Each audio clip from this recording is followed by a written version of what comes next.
आपल्याला मार्गदर्शन करणार आहेत महाराष्ट्र ज्योतिष परिषदेचे उपाध्यक्ष श्री अरुण चव्हाण सर यांचा मी आपल्याला थोडक्यात परिचय करून देत आहे। ज्योतिषशास्त्राचा शास्त्रशुद्ध अभ्यास करण्याच्या दृष्टीने श्री अरुण चव्हाण सरांनी इसवी सन 2001 मध्ये बँकेतील नोकरीतून स्वेच्छानिवृत्ती घेतली। 3 वर्ष ज्योतिषशास्त्राचे सखोल शिक्षण घेऊन ते मुंबई येथील वासुदेव शानबाग ज्योतिष मंडळात शिकवू लागले। कैलासवासी थिटे गुरुजींनी श्री चव्हाण सर यांचे सखोल ज्ञान व ज्योतिषशास्त्राबद्दलची त्यांची तळमळ पाहून त्यांना संस्थेच्या कार्यकारिणीमध्ये सामील केले आणि कार्यवाह हे महत्त्वाचे पद दिले। ही जबाबदारी ते आज तागायत उत्कृष्टरित्या पार पाडत आहेत। मनमोकळा स्वभाव, माणसे जोडण्याची कला, ज्योतिषशास्त्र हा गूढ विषय विद्यार्थ्यांना सहज समजेल अशा रीतीने शिकवण्याचे कौशल्य आणि विद्यार्थ्यांना उपयोगी पडतील अशा नोट्स तयार करण्यात त्यांचा असणारा हातखंडा आणि लौकिक आहे। परिणामी महाराष्ट्र ज्योतिष परिषदेच्या उपाध्यक्षपदी इसवी सन 2018 मध्ये त्यांची बिनविरोध निवड झालेली आहे। 2021 ते 2023 पर्यंत ज्योतिषशास्त्री परीक्षा समितीचे प्रमुख म्हणून त्यांनी काम केलेलं आहे। ज्योतिष परिषदेतर्फे घेतल्या जाणाऱ्या व्याख्यानमालेत त्यांचा नेहमीच मोठा सहभाग असतो। वयाच्या 78व्या वर्षी सुद्धा ते अतिशय नियमितपणे संस्थेमध्ये अध्यापनाचं मार्गदर्शनाचं कार्य करत असतात। आजच्या या सत्रात श्री चव्हाण सर विद्यार्थ्यांना ज्योतिषशास्त्री परीक्षेबद्दल संपूर्ण मार्गदर्शन, उदाहरणार्थ फॉर्म भरून सबमिट करणे, निबंध, स्वाध्याय यांच्या सबमिट करण्याच्या डेट्स, तसेच महाराष्ट्र ज्योतिष परिषदेची माहिती, या सर्व गोष्टी ते आपल्यासाठी देण्यासाठी इथे उपस्थित आहेत। अध्यक्ष श्री चांदवडकर सर, उपाध्यक्ष श्री गैसास सर आणि आजचे मार्गदर्शक चव्हाण सर यासह मी सर्वांचं परत एकदा स्वागत करतोय आणि चव्हाण सरांना मी नम्र विनंती करतो की त्यांनी आजच्या या त्यांच्या मार्गदर्शनाला सुरुवात करावी। श्री चव्हाण सर। धन्यवाद श्री रामदास सर। महाराष्ट्र ज्योतिष परिषदेचे अध्यक्ष श्री अनिलजी चांदवडकर सर आणि अन्य पदाधिकारी तसंच संस्थाचालक आणि ज्योतिषशास्त्री पदविका मिळवण्याकरता उत्सुक असलेले माझे विद्यार्थी मित्र, आजचा आपला व्याख्यानमालेचा हे जे सत्र आहे त्यामध्ये आपण महाराष्ट्र ज्योतिष परिषदेची सगळी माहिती घेणार आहोत आणि महाराष्ट्र ज्योतिष परिषदेने व्याख्यानमालेचा स्तुत्य उपक्रम गेली 4 वर्ष सुरू ठेवलेला आहे। सर्वच व्याख्यात्यांनी अतिशय मौलिक माहिती परीक्षार्थींकरता उपलब्ध करून दिली आहे। प्रत्येक व्याख्यानाचे रेकॉर्डिंग व स्लाइड्स PDF सुद्धा उपलब्ध करून दिले आहेत। त्याबद्दल सर्व व्याख्यात्यांचे मनपूर्वक आभार। ज्योतिषशास्त्री परीक्षा 2027 ची माहिती पत्रक व परीक्षेचे अर्ज आतापर्यंत सर्व परीक्षार्थींच्याकडे पोहोचले असतीलच।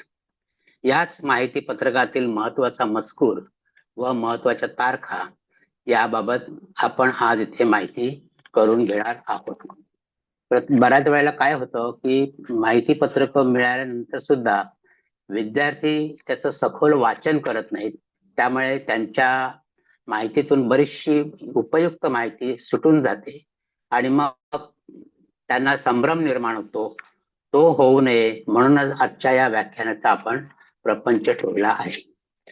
महाराष्ट्र ज्योतिष परिषदेत जे ही परीक्षा घेतात त्याविषयीची आपण थोडी परिषदेची विषयक जी माहिती आहे, माहिती पत्रकात पान नंबर 27 वरती दिलेले. प्रत्येकाच्याकडे जर माहिती पत्रक असेल तर त्यांनी ती माहिती आता बघायला हरकत नाही माझ्या बरोबर.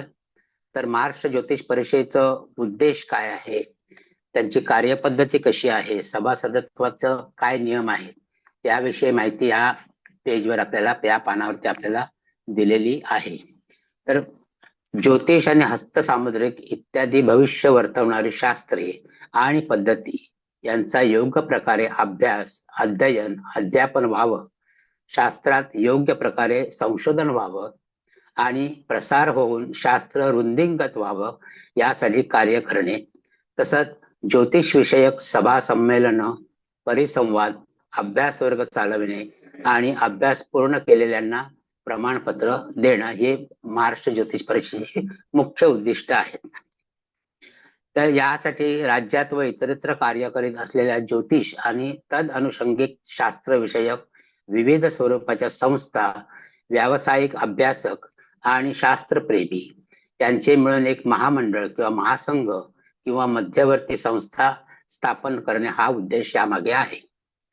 सदस्य ज्योतिष संस्था आणि ज्योतिषी यांना मार्गदर्शन करणे, त्यांचे हितसंबंध जपणे आणि ही शास्त्रे आणि अभ्यासक यांना मान्यता मिळवून देणे, तसंच या शास्त्राच्या आणि संस्थेच्या प्रसारासाठी प्रकाशने, स्मरणिका इत्यादी प्रसिद्ध करणे, संपादित करणे किंवा इतर मार्गाने विविध प्रसिद्धी माध्यमांचा उपयोग करून घेणे, ज्योतिषशास्त्राचा प्रचार, प्रसार आणि वृद्धीसाठी, तसंच मध्यवर्ती संस्थेच्या स्थापनेसाठी इतर संस्थांचे सहकार्य घेणे किंवा इतर संस्थांना सहकार्य देणे, ज्योतिषशास्त्रात सेवा केलेल्या व्यक्तींचा सन्मान करणे, संस्थेच्या उद्दिष्टासाठी आवश्यक ते सर्व कार्य करणे, अशी ही उद्दिष्ट महाराष्ट्र ज्योतिष परिषदेची आहेत. आणि संस्थेचं परिषदेचं कामकाज 1 एप्रिल ते 31 मार्च असं राहतं. संस्थेचं कामकाज आणि पत्रव्यवहार मराठी किंवा इंग्रजी भाषेतून करू शकतो आपण. हिंदी भाषेतून कामकाज चालू शकेल. आणि महाराष्ट्र ज्योतिष परिषद सभासदत्व जर आपल्याला घ्यायचं असेल तर ज्योतिषावर श्रद्धा असलेल्या आणि या शास्त्रात जाणकार असलेल्या 18 वर्षावरील व्यक्तीला संस्थेचं सदस्य होता येईल. कार्यकारिणी सभेत मंजुरी झाल्यानंतरच ती व्यक्ती किंवा संस्था यांना सभासदत्व मिळाले असे मानले जाईल. आजीव सदस्य शुल्काबाबत परिषदेशी संपर्क साधावा. आजीवन सभासद फॉर्म या माहिती पत्रकाबरोबरच जोडलेला आहे. तर थोडक्यात ही महाराष्ट्र ज्योतिष परिषदेची माहिती आपण करून घेतली. त्यांचे उद्दिष्ट काय, कार्यपद्धती कशी आहे, सभासदत्वाचे नियम काय आहेत ते आपण त्याचे पाहिले आहेत. नंतर ज्योतिषांच्या करता जी आचारसंहिता असते ती सुद्धा सर्व विद्यार्थ्यांनी एकदा डोळ्याखालून घालून घ्या. कारण ज्यावेळेला तुम्ही प्रमाणपत्र घेता त्यावेळेला ह्या आचारसंहितेची आपल्याला शपथ तिथे घ्यावी लागते. तर त्यावेळेला तुम्ही ती शपथ घेता प्रमाणपत्र घ्यायच्या अगोदर. आणखी ज्योतिष परिषदेच्या आपण कार्यकारिणी जी आहे त्या कार्यकारिणीची माहिती मला पृष्ठ जे आहे, दुसरं पृष्ठ जे आहे माहिती पत्रकाचं, त्यावर कार्यकारिणीची माहिती दिलेली आहे. ज्योतिष परिषदेचे अध्यक्ष श्री अनिलजी देवीदास चांदवडकर हे आहेत. उपाध्यक्ष श्री सुनील केशव गैसास आणि मी आहे. खजिनदार रवींद्र सोपान साठे हे आहेत. आणि सदस्य म्हणून श्री प्रमोद बगाराम उपाध्याय पुण्याचे आहेत. सौ सर्विता सुरेश वैद्य, श्री रवींद्र प्रभाकर बडवे आणि श्री प्रदीप भालचंद्र पाटणकर असे हे सदस्य आहेत. आणि जी परीक्षा विभाग जो आहे या यंदाच्या वर्षीचा, त्या परीक्षा विभागाच्या प्रमुख म्हणून सौ सविता सुरेश वैद्य या आहेत. त्यांचा टेलिफोन नंबर तिथे दिलेला आहे. आणि या परीक्षा समितीचे सदस्य म्हणून श्री रवींद्र प्रभाकर बडवे नाशिक, श्री नरेंद्र गोरे कल्याण आणि श्री श्रीनिवास रामदास नाशिक यांची नेमणूक झालेली आहे. नंतर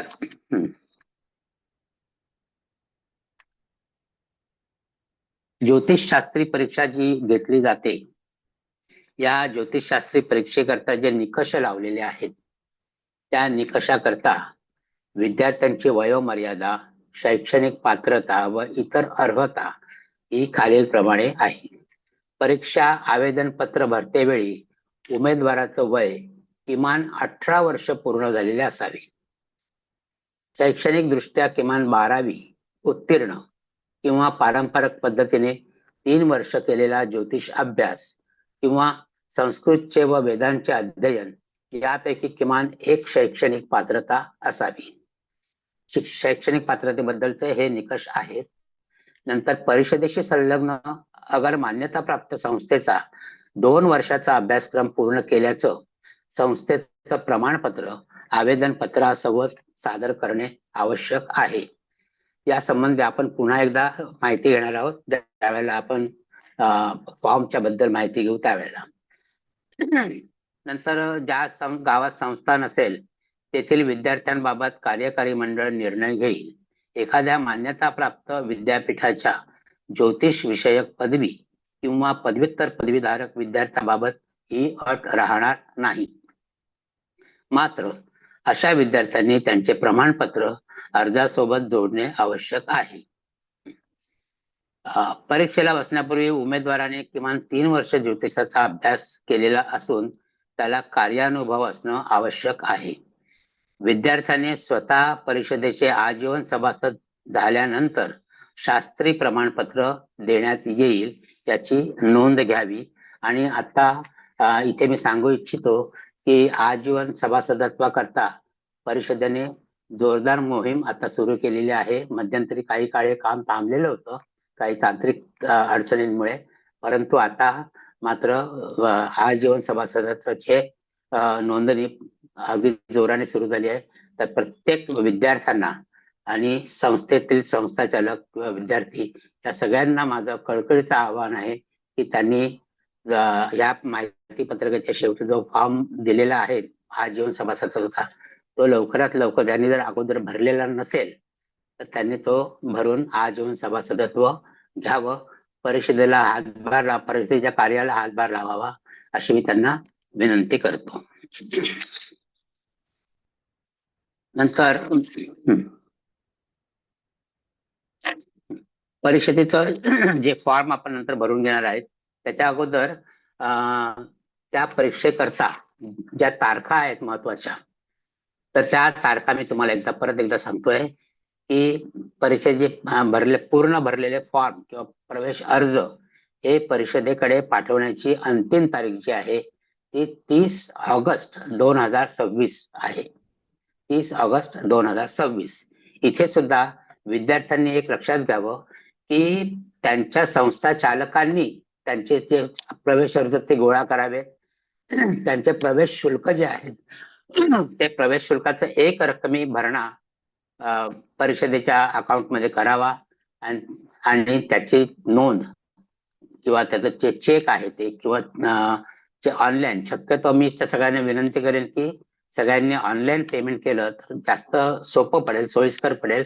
आणि त्याचा जो स्क्रीनशॉट आहे पेमेंटचा तो परीक्षा समिती प्रमुख ज्या वैद्यताई आहेत त्यांच्याकडे त्यांच्या मोबाईलवरती त्यांनी पाठवलं तर त्याचा रेकॉर्ड त्यांना ठेवता येईल. किंवा जे फॉर्म तुम्ही पाठवता त्याच्याबरोबर त्या पेमेंटच्या केल्याची जी आयडी आहे बँकेचं पेमेंट केलेलं त्याची एक प्रिंट लावली तर ते आणखी सोयीस्कर होईल रेफरन्स करता. तर संस्था चालकांनी मात्र हे लक्षात घ्या की त्यांनी 30 ऑगस्ट पर्यंत सगळे फॉर्म परिषदेकडे पाठवायचे आहेत. त्यामुळे विद्यार्थ्यांच्याकडनं शक्यतो त्यांनी 20 तारखेपर्यंतच सगळे प्रवेश अर्ज व्यवस्थित भरून घ्यावेत. आणि मग त्यांचे जे संस्थेचे जे सर्टिफिकेट्स आहेत, शिक्के मारायचे आहेत, जे बाकीची कामं करायची आहेत कार्यालयीन ती करून 30 तारखेला ते परिषदेकडे पोहोचतील हे मात्र त्यांनी आवर्जून बघावं.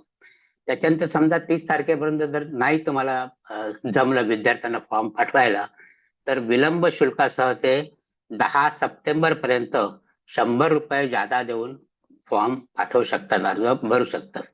आणि 15 सप्टेंबर पर्यंत 200 रुपये जास्त भरून ते अर्ज सबमिट करू शकतात. ही लेट पेमेंटची जी त्यांची मर्यादा आहे ही 15 सप्टेंबर मॅक्झिमम आहे.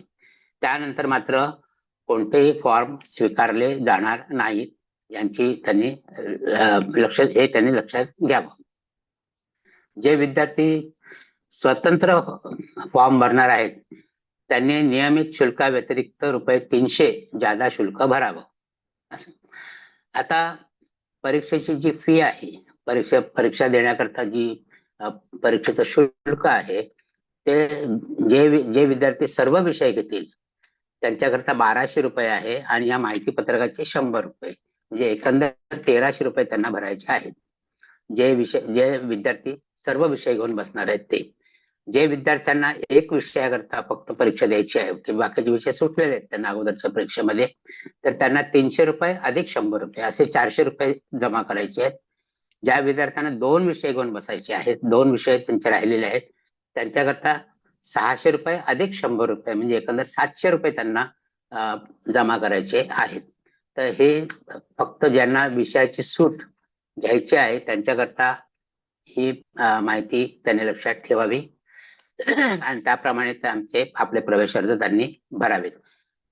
जे सूट घेणारे विद्यार्थी आहेत त्यांनी कशा प्रकारे अर्ज भरावा ते आपण ज्यावेळेला आपण अर्जाचा विचार करणार आहोत, अर्ज कसा भरायचा याचा विचार करणार आहोत त्यावेळेला आपण तुम्हाला परत त्याचा उल्लेख करून देऊ.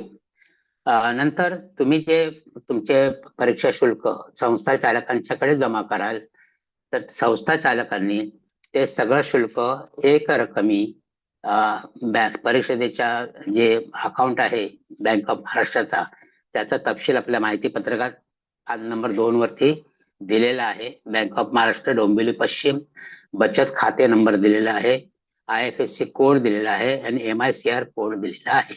तर त्यावरती त्यांनी डीडी पाठवावी किंवा चेक पाठवावा किंवा जास्तीत जास्त म्हणजे आग्रह आमचा असा राहील की ऑनलाईन जर आता ऑनलाईन पेमेंट खूप सोपं झालेलं आहे डीडी पेक्षा चेक पेक्षा सुद्धा, तर ऑनलाईन पेमेंट जर त्यांनी केलं तर उत्तम होईल आणि त्याचा जो ऑनलाईन पेमेंटचा स्क्रीनशॉट आहे त्याचा एक प्रिंट घेऊन आपल्या त्या प्रवेश अर्जांबरोबर परिषदेकडे पाठवावा.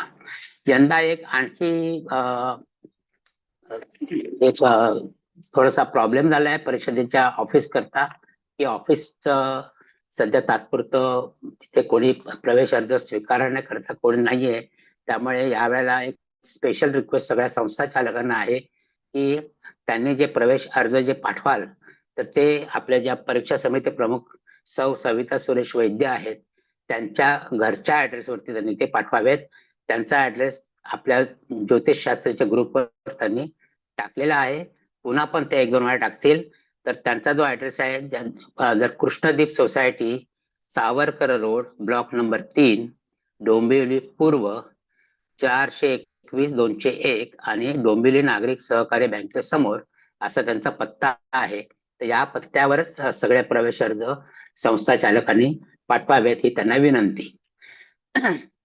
तर हा जो पत्ता आहे तो आपल्या ज्योतिषशास्त्रीच्या ग्रुपवरती परत टाकण्यात येईल किंवा तो पिन करून ठेवलेला असेल तिथे तर तो त्यांना परत पाहता येईल बघताना. तर ही एक महत्वाची नोंद त्यांनी घ्यावी संस्था चालकांनी की प्रवेश अर्ज जे आहेत ते परीक्षा समिती प्रमुख सौ सविता सुरेश वैद्य आहेत त्यांच्या घरच्या पत्त्यावरती पाठवावे. आणि प्रवेश अर्जाचे एकूण शुल्क संस्था चालकांनी शक्यतो परिषदेच्या बँक अकाउंट मध्ये ऑनलाईन भरणा करावा.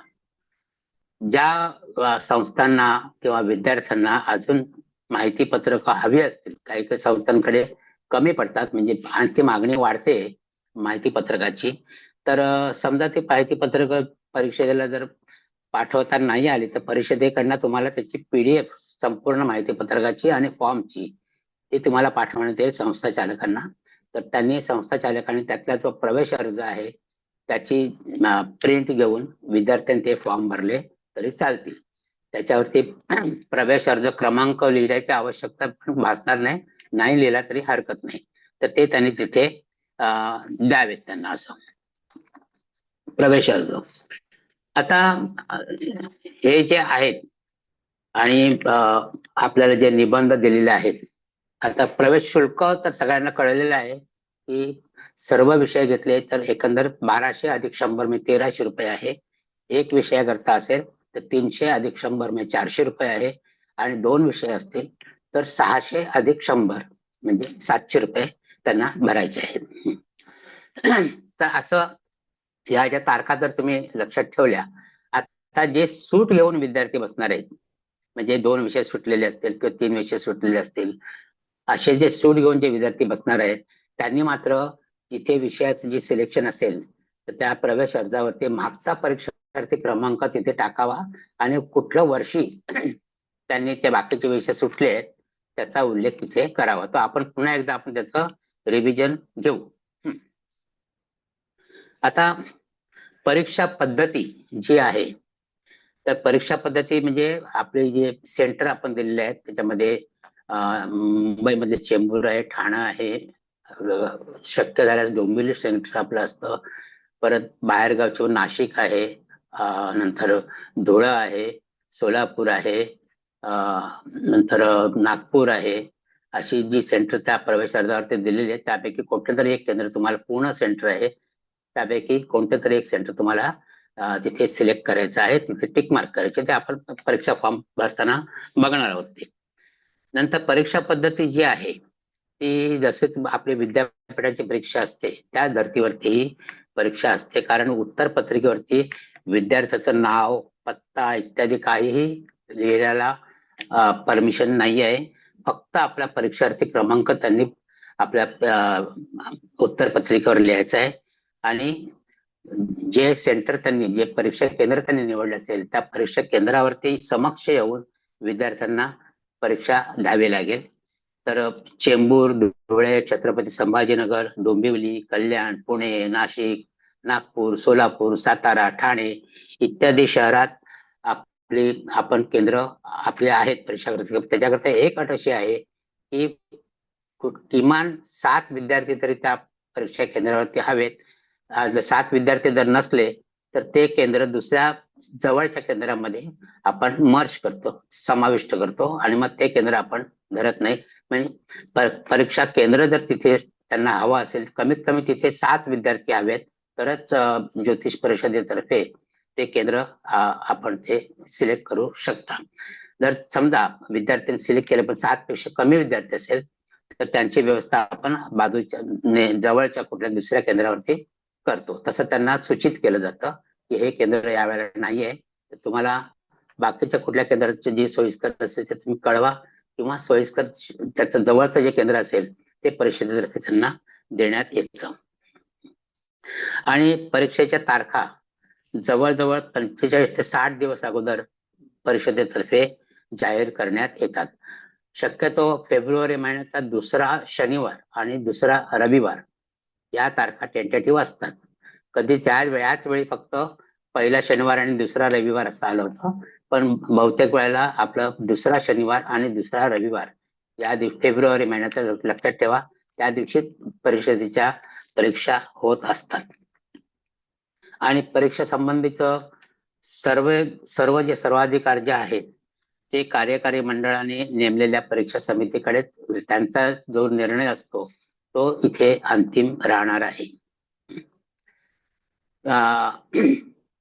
परीक्षेच्या तारखा जर तुम्हाला सांगितल्या म्हणजे 15 सप्टेंबरच्या नंतर विलंब शुल्कासहित अर्ज भरण्याची शेवटची तारीख आहे. त्याच्यानंतर अर्जाचा विचार केला जाणार नाही. आणि एकदा का तुम्ही अर्ज भरला आणि विद्यार्थी परीक्षेला अनुपस्थित राहिला तरी त्याने भरलेलं शुल्क त्याला परत मिळणार नाही, ही त्याची त्यांनी नोंद घ्यावी. परीक्षा झाल्यानंतर सर्वसाधारणपणे 4 महिन्याच्या आतमध्ये निकाल जाहीर करण्याचा प्रयत्न परिषदेतर्फे केला जातो. परीक्षेचा निकाल लागल्यानंतर सुद्धा परीक्षेत दिलेल्या गुणांबद्दल जर विद्यार्थ्यांना किंवा त्यांच्या संस्था चालकांना जर शंका वाटत असल्यास फेर तपासणी करता अर्ज करता येईल त्यांना. आणि फेर तपासणीची उत्तर तपासले की नाही एवढंच आणि गुणांची बेरीज यांचीच फक्त फेर तपासणी होईल हे लक्षात ठेवा. कोणताही उत्तर पत्रिका पुन्हा तपासली जाणार नाही. फक्त त्यांनी सगळ्या प्रश्नांची उत्तरं परीक्षकाने किंवा एक्झामिनरने पाहिली आहेत की नाही त्यांना गुण दिलेले आहेत की नाहीत आणि त्या गुणांची बेरीज बरोबर आहे की नाही एवढंच फक्त बघितलं जाईल. आणि हे निकाल जाहीर झाल्यानंतर 2 आठवड्याच्या आत फेर तपासणीकरता अर्ज करावा लागेल आणि अशा 2 आठवड्याच्या आतमध्ये आलेले अर्जच फक्त विचारात घेतले जातील. नंतर अनुत्तीर्ण विद्या विषयाची परीक्षा मुख्य परीक्षेच्या वेळी पुन्हा देता येईल. सर्व विषयात किमान गुण मिळणं आवश्यक आहे. ते आता किती गुण आहेत ते आपण प्रत्येक विषयवाईज नंतर आपण बघणार आहोत. फक्त एकाच विषयात उत्तीर्ण असल्यास सर्व विषय घेऊन परीक्षा द्यावी लागेल. कारण सूट घेण्याकरता कमीत कमी 2 विषय सुटणं आवश्यक आहे. किमान 2 विषयामध्ये उत्तीर्ण असल्यास अनुत्तीर्ण विषयांकरता परीक्षा शुल्क भरून त्यांना परत परीक्षा देता येईल.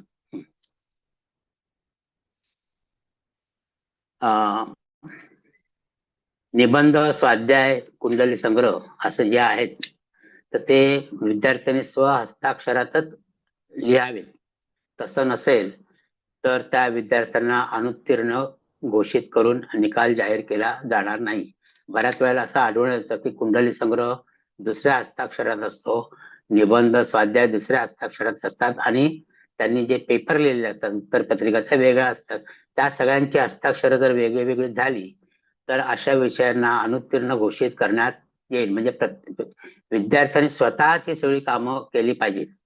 स्वतःच्या हस्ताक्षरामध्येच कुंडली संग्रह, निबंध, स्वाध्याय इत्यादी सगळं पूर्ण करून जमा केले पाहिजेत ते स्वाध्याय तुमचे.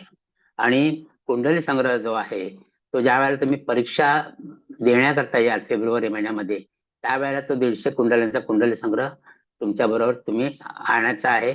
आणि ते परीक्षक जे असतील, सुपरवायझर जे असतील ते चेक करून तुम्हाला त्याचा दर्जा देतील, कुंडली संग्रहाचा दर्जा ते ग्रेड देतील आणि ते त्याची नोंद करतील. त्याचा एक फॉर्म आहे मागे, तो सुद्धा मी सांगेन तुम्हाला कसा भरायचा तो.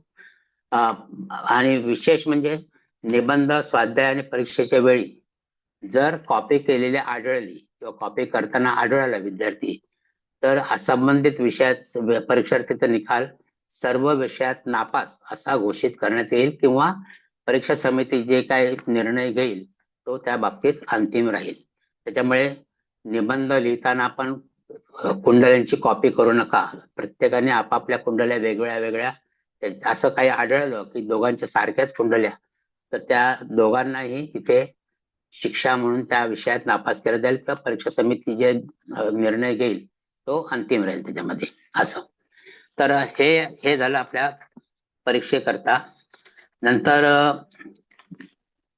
ज्योतिषशास्त्री प्रश्नपत्रिकेचं स्वरूप जे आहे ते पुढील प्रमाणे असेल की जरी उत्तर पत्रिका म्हणजे ज्योतिषशास्त्री परीक्षेची उत्तर तुम्ही मराठीमध्ये, हिंदीमध्ये किंवा इंग्रजीमध्ये लिहू शकता, परंतु प्रश्नपत्रिका मात्र तुम्हाला मराठी भाषेतच मिळेल.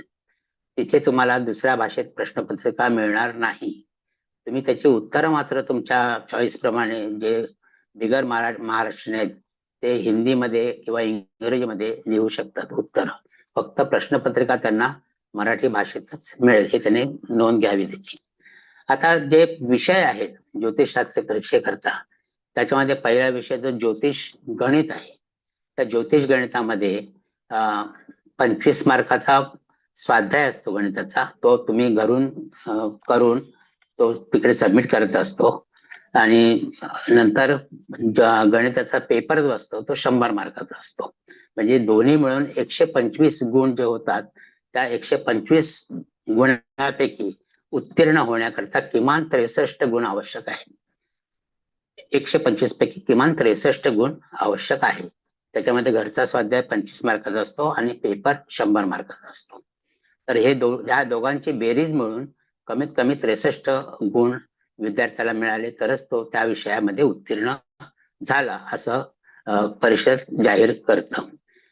नंतर जो पेपर असतो लेखी परीक्षा प्रश्नपत्रिका ही 100 मार्काची असते आणि त्याच्याकरता 3 तासाचा वेळ असतो. तर त्या 3 तासामध्ये 100 मार्काचा पेपर आपल्याला सोडवायचा असतो. ज्योतिष फलादेशाच्या बाबतीत सुद्धा असंच आहे की एकूण गुण 125 त्यापैकी 25 गुण जे आहेत ते स्वाध्याय करता आहेत फलादेशाच्या आणि पेपर करता आहे 100 मार्क आणि गणिताप्रमाणे दोन्ही मिळून कमीत कमी 63 गुण मिळाले तर तो विद्यार्थी त्यामध्ये उत्तीर्ण झाला असं आपण जाहीर करतो. ही लेखी परीक्षा सुद्धा वेळ 3 तासाची असते, ज्योतिष फलादेशाची. आणि नंतर जो तिसरा पेपर असतो ज्योतिष परिचय, ज्योतिष परिचय त्याचा वेळ असतो 1 तास 15 मिनिटं आणि त्याच्याकरता 75 गुण असतात. परीक्षेच्या पेपरला 75 गुण असतात आणि त्या उत्तीर्ण होण्याकरता 37 गुण आवश्यक असतात. या 75 पैकी म्हणजे हा ऑब्जेक्टिव्ह टाईप पेपर असतो. 75 तुम्हाला प्रश्न दिलेले असतात, त्याचे गाळलेले शब्द असतात, चुटकी बरोबर असतात किंवा एका वाक्यात उत्तर द्या अशा प्रकारचं स्वरूपाचं किंवा जोड्या लावा अशा स्वरूपाचे त्याच्यामध्ये प्रश्न असतात आणि ते 75 प्रश्न 75 मिनिटात तुम्हाला सोडवायचे असतात. ऑब्जेक्टिव्ह टाईप प्रश्न असतात ते आणि त्याला 75 गुणांपैकी कमीत कमी 37 गुण मिळाल्यानंतर त्याच्यामध्ये आपण उत्तीर्ण झालो असं परिषद जाहीर करते. निबंधाचे जे विषय असतात, निबंधाला 2 विषय परिषदेतर्फे दिलेले असतात. एक असतो तो मेडिकल ऍस्ट्रॉलॉजीवरती आधारित असतो आणि एक आपला नियमित असतो. यावेळेचे जे विषय आहेत तर एक म्हणजे कलाकार म्हणून विषय आहे, कलाकार, आणि दुसरा आहे मूत्रमार्गाचे विकार. असे 2 विषय निबंधाकरता दिलेले आहेत. नंतर फलादेशाचा जो स्वाध्याय आहे त्याच्याकरता व्यसनाधीनता हा विषय दिलेला आहे. आता त्याची जास्त माहिती आपण परत पुढे घेणार आहोत. तर आणि गणिताचा पण सुद्धा स्वाध्याय या प्रश्नपत्र या माहिती पत्रकात तुम्हाला डिटेलमध्ये दिलेला आहे. त्याच्यावरती बरीचशी व्याख्यानं पण झाली आहेत. श्री हरिभाऊ जोशींनी व्याख्यान घेतलंय गणिताच्या स्वाध्यायावरती. त्यांनी त्यात सगळे ते प्रश्न सोडून दाखवले आहेत. त्याची कोणाला बघा त्याच्या रेकॉर्डिंग सुद्धा उपलब्ध आहेत. सगळ्याच विषयांची जे झाले आता व्याख्यानं, सगळ्याची व्याख्यानांची रेकॉर्डिंग सगळे उपलब्ध आहेत. विद्यार्थ्यांनी ते परत परत बघावीत, म्हणजे त्यांना मार्गदर्शन मिळेल की कसा निबंध लिहायचा, कसा स्वाध्याय लिहायचा, त्याच्या मर्यादा किती आहेत. निबंध लिहायला जवळजवळ 80 ते 100 पानाची मर्यादा आहे निबंधाकरता आणि निबंधाकरता 15 कुंडल्या तुम्हाला त्यांचा आढावा घ्यावा लागतो. 15 कुंडल्यांचं विश्लेषण करावं लागतं आणि जो घरचा स्वाध्याय आहे फलादेशाचा व्यसनाधीनता त्याच्याकरता 3 कुंडल्यांचं तुम्हाला विश्लेषण करावं लागतं. तर ही मर्यादा तुम्ही लक्षात घ्या. आणि फलादेशाचा जो स्वाध्याय आहे त्याची पृष्ठ मर्यादा 25 ते 30 पानं एवढी आहे, म्हणजे ही ठरवली गेलेली आहे. तर अशा प्रकारे निबंध आणि जे तुम्ही लिहिणार निबंध, तर निबंधाकरता एक आणखी विशेष म्हणजे की निबंध कसा लिहायचा, निबंध कसा लिहायचा म्हणजे सुरुवातीला त्याचं प्रास्ताविक लिहायचं. त्या विषयातले म्हणजे निबंधाचे 2 विषय आहेत, त्या 2 विषयापैकी तुम्ही हा विषय का निवडलात, दोघांचं दोन्ही महत्वाचे विषय तुम्ही हा विषय का निवडलात त्याचं विवेचन करायचं, प्रस्तावना करायची. नंतर ज्योतिषीय नियम सांगायचे. मग ते नियम तुम्ही जे पत्रिका विश्लेषण करणार त्या पत्रिकेमध्ये ते नियम किती, कसे आणि किती नियम लागतायत, सगळेच नियम काय लागणार नाहीत पण किती नियम लागतायत ह्याचा तिथे तुम्हाला मेन्शन करायचं. हे तुम्हाला सांगितलं असेल कसं लिहायचे निबंध वगैरे ते. तर अशा प्रकारे पत्रिकेचं विश्लेषण तुम्हाला करायचं आणि ज्योतिषीय भाषेमध्येच करायचं आहे. उगाच जनरल भाषा वापरू नका त्याच्यामध्ये. ज्योतिषीय तत्व, ज्योतिषीय नियम याचाच उहापोह त्याच्यामध्ये तुम्हाला करायचा आहे. आता जो निबंध तुमचा जो तयार होईल तर तो सुवाच्य आणि स्वच्छ हस्ताक्षरात तुम्ही सादर करावा. साधी बांधणी केलेली असावी. त्याला फक्त वरती नुसता पेपर बोर्डचा पेपर आणि बाइंडिंग करा, हवं तर साईडने टेप लावून बाइंडिंग करा. असं साधं नुसतं हे करायचं, जास्त पुठ्ठा लावायचा नाही. पुठ्ठा लावला तर तुमचे मार्क कमी होतील, तर त्यामुळे पुठ्ठा अजिबात वापरायचा नाही त्याच्यामध्ये. आणि निबंधाच्या मुखपृष्ठावरती आणि आतमध्ये असे 2दाच नंबर तुम्ही तिथे लिहिले तरी चालतील. आणि नंबर लिहिताना सुद्धा फार मोठ्या अक्षरामध्ये नंबर लिहू नका, कारण जे निबंध तपासायला पाठवताना त्याच्यावरती बारकोड लावला जातो आणि तो त्या बारकोडने तुमचा तो निबंधाचा क्रमांक जो आहे परीक्षार्थी क्रमांक तो त्याच्यात झाकला गेला पाहिजे. म्हणून साधारण 1.5 इंचाच्या उंचीपर्यंत, रुंदी त्याची 1.5 इंचाची असावी जास्तीत जास्त, त्याच्यापेक्षा जास्त नको. फार मोठ्या अक्षरामध्ये निबंधाचा परीक्षार्थी क्रमांक लिहू नका तिथे, आणि जास्त जास्त वेळा पण लिहू नका निबंधाचा, कारण त्यानंतर खोडावं लागतं सगळ्यांना तिथे.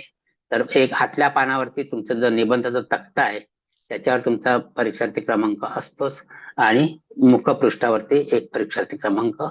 इतकं जरी तुम्ही लिहिलेत तरी ते सफिशियंट आहे तिथे. आणि दुसरी गोष्ट म्हणजे टंकलिखित हस्ताक्षरातच सगळे पाहिजेत. कुठलंही टायपिंग केलं किंवा त्याच्यामध्ये अनावश्यक चित्र वगैरे अशी टाकू नका, किंवा अशी एखाद्या संस्थेची माहिती किंवा शिक्षकांची माहिती त्याच्यामध्ये तुम्ही येऊन देऊ नका, की जेणेकरून तुमचा निबंध आयडेंटिफाय होईल की बाबा हा या संस्थेचा निबंध असं जर समजलं गेलं तर तो निबंध बाद करण्यामध्ये येईल. त्याच्यामुळे ही काळजी प्रत्येक विद्यार्थ्याने घ्यावी की आपल्या संस्थेचं नाव किंवा आपल्या शिक्षकांचं नाव कुठेही येणार नाही याची त्यांनी काळजी घ्यावी. आणि असे संयुक्तरित्या म्हणजे सगळ्यांचे हे निबंध त्यांनी तिथे सादर करावेत तिथे. आता निबंधावर कुठे स्वतःचं नाव, संस्थेचं नाव, गावाचं नाव, शिक्षकांचे नाव इत्यादी घालू नयेत, फक्त परीक्षार्थी क्रमांकच घालावा तिथे. आणि हे सगळे निबंध आणि स्वाध्याय जे आहेत, गणिताचा स्वाध्याय, फलादेशाचा स्वाध्याय आणि निबंध, हे तिन्ही ज्या गोष्टी आहेत त्या 15 डिसेंबर 2026 पर्यंत परिषदेकडे पोहोचवण्याची जबाबदारी संस्थांची राहील. विद्यार्थ्यांनी स्वतःहून कुठलेही निबंध इंडिव्हिज्युअली तिकडे आणून देऊ नयेत. विद्यार्थ्यांनी आपल्या संस्थेकडे सगळे निबंध आणि स्वाध्याय जमा करावेत आणि संस्थेने ते परिषदेकडे पाठवण्याची व्यवस्था करावी. म्हणजे त्याच्यामध्ये रेफरन्स बरं प्रत्येक संस्थेचा तिथे राहील आणि त्यांना त्याची एक्नॉलेजमेंट देता येईल ह्याचं त्याने हे करावं. आणि विद्यार्थ्यांनी निबंधाची आणि स्वाध्यायाची एक एक प्रत जमल्यास स्वतःकडे ठेवावी, कारण तुम्ही जे निबंध आणि स्वाध्याय परिषदेकडे पाठवता ते तुम्हाला कोणत्याही परिस्थितीत परत मिळत नाही. ती परिषदेची मालकी होते, परिषदेकडेच ते जमा राहतात, ते तुम्हाला परत मिळत नाहीत. म्हणून तुमचा रेफरन्स करता जर तुम्हाला तुमचा निबंध काय लिहिलाय असा हवा असेल तर निबंध सबमिट करायच्या अगोदर त्याची एक एक प्रत तुम्ही स्वतःकडे काढून ठेवा. ज्या विद्यार्थ्यांचे स्वाध्याय आणि निबंध 15 डिसेंबर पर्यंत जमा होणार नाहीत त्यांना परीक्षेचा हॉल तिकीट पाठवण्यात येणार नाही याची त्यांनी लक्षात ठेवा, हे तुम्ही लक्षात ठेवा असं. आता त्यानंतर कुंडली संग्रहाचा जो विषय आहे, तर कुंडली संग्रहामध्ये तुम्हाला 150 कुंडल्यांचा संग्रह कमीत कमी करायचा आहे. 150 कुंडल्यामध्ये कोणत्याही विषयावर असाव्यात त्याचं तुम्हाला विश्लेषण करायचं आहे, त्यातला एखादी घटना घेऊन वगैरे. आणि त्याचा जो फॉर्म आहे कुंडली संग्रहाचा तो सुद्धा मागे दिलाय, त्याच्यात तुम्ही झेरॉक्स कॉपी काढून तुमचा कुंडली संग्रह करता वापरू शकता. निबंधाच्या 15 कुंडल्या, नंतर फलादेशाच्या 3 कुंडल्या स्वाध्यायाच्या, त्याच्याकरता पण तेच कुंडलीचे फॉर्म तुम्ही वापरू शकता झेरॉक्स काढून. तर अशा प्रकारे तुम्ही ते करायचं आहे. आता जे परिषदेचे फॉर्म आहे शेवटी त्याच्याकडे आपण येऊया. परिषदेचे जे फॉर्म आहेत ते, तर पहिला जो प्रवेश अर्ज आहे बघा तिथे प्रवेश अर्ज, तर त्या प्रवेश अर्जाकरता तुम्हाला 2 तुमचे लेटेस्ट फोटोग्राफ पासपोर्ट साईजचे तिथे लावायचे आहेत. एक वर लावायचं आहे आणि एक खाली लावायचं आहे त्या फॉर्मवरती. जिथे जिथे चौकट केलेले आहे, चौकोन केलेला आहे तिथे ते फोटो चिटकवायचे आहेत तुम्हाला. आणि एक फोटो वर आणि एक फोटो खाली, जिथे तुम्हाला त्याचा हॉल तिकीट आहे तिकडे ते लिहायचंय. नंतर प्रवेश अर्जावरती अनुक्रमांक दिलेला नाही. जर तुमच्याकडे माहिती पत्रक असेल तर माहिती पत्रकाच्या वर जो नंबर दिलेला आहे तो तिथे लिहिला तरी चालेल. आता या वर्षाची माहिती पत्रक 39 ने सुरू होतात, 390, आणि त्याच्या पुढे असा 6 आकडी नंबर आहे तो. तो तुमच्या प्रवेश अर्जावर तुम्ही ते लिहायचा आहे. नंतर तिथे पावती क्रमांक, दिनांक वगैरे दिलाय, तिथे काही लिहायचं नाही. ते परिषदेकरता ते माहिती भरायची आहे तिथे. नंतर जो अर्ज करायचा आहे त्याच्यामध्ये बघा, आपण 2027 मध्ये आयोजित केलेल्या ज्योतिषशास्त्री परीक्षेला बसण्यास मला अनुमती द्यावी ही विनंती. माझी संपूर्ण माहिती खालील प्रमाणे आहे. इथे मात्र लक्षात घ्या, संपूर्ण नाव अगोदर देवनागरीमध्ये लिहायचंय. संपूर्ण नाव देवनागरी म्हणजे आपल्या मराठी भाषेत देवनागरी भाषेमध्ये पहिलं स्वतःचं नाव लिहायचंय, नंतर वडिलांचं नाव किंवा पतीचं नाव लिहायचंय आणि शेवटी आडनाव लिहायचं. याच फॉर्मॅटमध्ये तुम्ही नाव लिहायचं आहे. आणि नाव लिहिण्याच्या पूर्वी तुम्ही श्री, सौ, श्रीमती, कुमारी हे मेन्शन करणं आवश्यक आहे. कारण तुम्ही जे नाव इथे लिहिणार आहात तेच तुमच्या प्रमाणपत्रावर तुम्हाला मिळणार आहे. तर प्रमाणपत्रावर तुम्हाला जसं नाव पाहिजे तुमचं तसंच नाव तुम्हाला इथे लिहायचं आहे. विशेषतः महिलांच्या करता की त्यांनी श्रीमती किंवा सौ किंवा कुमारी असा ऑप्शन त्याच्यामध्ये लिहिणं आवश्यक आहे. पहिलं स्वतःचं नाव, नंतर वडिलांचं नाव आणि किंवा पतीचं नाव आणि आडनाव, या क्रमाने त्यांचं संपूर्ण नाव देवनागरीत लिहायचं आहे. आणि त्याच्यानंतर तेच नाव इंग्रजी भाषेमध्ये कॅपिटल लेटर मध्ये लिहायचं आहे. इंग्रजी भाषेमध्ये कॅपिटल मध्ये. हे दोन्ही नाव मराठीमध्ये पण म्हणजे देवनागरीमध्ये पण आणि इंग्रजी भाषेत पण असे दोन्ही नावं त्यांना तिथे लिहायचे आहेत. त्याच्या खाली पत्रव्यवहारचा पत्ता जो आहे तो सुद्धा त्यांना संपूर्ण पत्ता लिहायचा आहे. कारण काय पुढील पत्रव्यवहार त्यांच्याशी जर काय करायचा झाला तर ह्या पत्रव्यवहाराच्या पत्त्यावरतीच परिषद त्यांच्याशी पत्रव्यवहार करू शकेल. इथे खाली दूरध्वनी क्रमांक किंवा भ्रमणध्वनी, सध्या दूरध्वनी जास्त कोणी वापरत नाहीत, भ्रमण मोबाईल नंबर असतो तो मोबाईल नंबर त्यांनी तिथे लिहायचा आहे. नंतर ईमेल आय डी त्यांची काय आहे ती ईमेल आय डी त्यांनी तिथे लिहायची आहे. त्याच्या खाली जन्म दिनांक आहे, जन्म वेळ आणि जन्म ठिकाण हे तिन्ही कॉलम त्यांनी भरायचे आहेत. त्याच्या खाली आहे शैक्षणिक पात्रता. त्या शैक्षणिक पात्रामध्ये त्यांचं मिनिमम 12वी उत्तीर्ण असं आपले जे निकष आहेत त्याच्याकरता किती त्यांचं शिक्षण झालंय हे त्याच्यावरनं आपण ते ठरवतो. कारण परिषदेकडे पण आपण त्याचा डेटा तयार करतो की परीक्षेला बसलेले 12वी उत्तीर्ण किती आहेत, पदवीधर किती आहेत, उच्च पदवीधर किती आहेत, अशा आपण त्याचा डेटा संकलन करतो, त्याची माहिती जमा करतो. त्याच्याकरता हे तुमचं शैक्षणिक पात्रता जी आहे ती तिथे लिहिणं आवश्यक आहे. नंतर परीक्षेकरता घेतलेले विषय. आता परीक्षेकरता एकंदर 4 विषय आपल्याकडे आहेत. निबंध आहे, ज्योतिष परिचय आहे, ज्योतिष गणित आहे, ज्योतिष फलादेश आहे. तर जे नवीन फ्रेश बसतायत परीक्षेला, पहिल्यांदाच बसतायत, त्यांनी ह्या 4ही विषयांवरती टिक करायचे. निबंध, ज्योतिष परिचय, ज्योतिष गणित आणि ज्योतिष फलादेश 4ही विषयावर त्यांनी टिक मार्क करायचं आहे. जे सूट घेऊन बसणार आहेत म्हणजे एका विषयाला किंवा 2 विषयाकरता बसणार आहेत त्यांनी जे कोण त्यांचे 2 विषय असतील त्याच विषयावर त्यांनी टिक मार्क करायचे आहे. आणि जे सूट घेऊन बसणार आहेत त्यांनी ह्या विषय घेतले त्याच्याच पुढे जी मोकळी जागा आहे तिथे त्यांनी आपला मागचा परीक्षार्थी क्रमांक तिथे लिहायचा आहे आणि वर्ष, म्हणजेच कोणत्या वर्षी ते परीक्षेला बसून त्यांना बाकीचे विषय सुटले आहेत हे परिषदेला तिथे तपासता येईल. म्हणून त्यांनी तिथे आपला परीक्षार्थी क्रमांक आणि म्हणजे मागचा परीक्षार्थी क्रमांक आणि कोणत्या वर्षी ते परीक्षेला बसले होते ते वर्ष हे तिथे त्या मोकळ्या जागेमध्ये त्यांनी लिहायचे. जे फक्त सूट घेऊन बसणार त्यांच्याकरता, जे फ्रेश विद्यार्थी आहेत त्यांच्याकरता हे नाहीये, त्यांनी फक्त 4ही विषयावर टिक मार्क करायचं आहे. त्याच्यानंतर खाली परीक्षा केंद्र दिलेले आहेत. परीक्षा केंद्र, त्या परीक्षा केंद्रामध्ये इतके केंद्र आहेत: चेंबूर, डोंबिवली, कल्याण, नागपूर, पुणे, नाशिक, ठाणे, सातारा, सोलापूर आणि धुळे. त्यापैकी कोणत्या केंद्रावर तुम्हाला परीक्षा द्यायची आहे त्या केंद्रावर तुम्ही टिक मार्क करायचे आहे.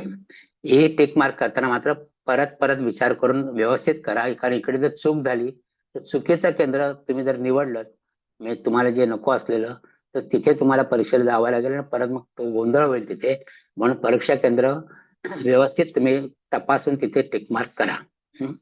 आता ज्योतिष विषयक शैक्षणिक पात्रता, इथे यांचे प्रमाणपत्र झेरॉक्स सोबत जोडणे आवश्यक आहे. इथे मात्र यावर्षी थोडासा बदल करण्यात आलेला आहे.